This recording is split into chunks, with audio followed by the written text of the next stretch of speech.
Alright, nakuha ninyo ang gold medal sa kaning sports nga specific ka basketball. Unsay feeling or unsa ang reaction ninyo? Happy kayo. Nanadaog mi. Roto palaro na mi.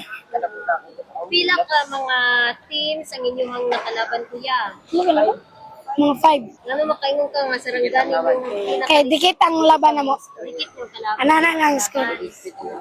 Pero unsa gibuhat ninyo nganong tamugyod ang nag-champion? Nagkuhan mi. Teamwork. Teamwork. Aside sa teamwork, unsa pa yung kinahanglan sa kaning basketball sports? Naningkamot mi. Tanan. Unsa po yung mga gihatag na advice ni coach before mo magdula or during sa inyong mga game? Kuhan. Dili mi makulban. Wala gyud mo nangul ba? Wala. Wala gyud. Enjoy lang dula. Nag-enjoy lang gyud mo. Kumusta po ang inyong mga parents, inyong mga pamilya? Kumusta ang support na? Napaos sila singgit sa mo. Napaos! Grabe nga support na. Karon kay kamo man ang dalon dito, kamo ipadala dito sa palarong pambansa. Unsa po ang inyong ginabuhat karon nga preparasyon? Kuhan. Training. Training. Mayo para hard work. Para sa inyo, ready na mo para sa larong pambansa? Ready. Ready nga. Ready pila ka percent na? Infinity. Okay pa yun.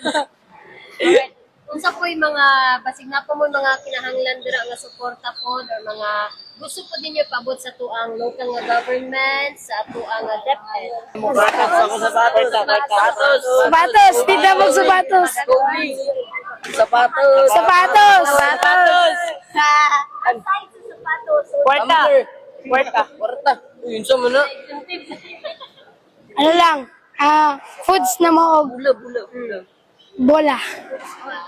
Unsa po ninyong mahatag na mensahe, salig ninyo, ngayon himuon ang inyong best para sa palarong pambansa.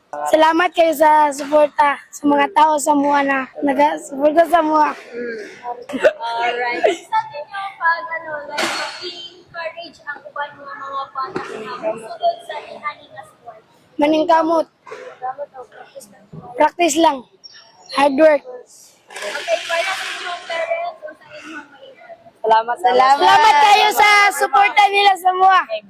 Balag na pao sila. Alright, sige. Thank you.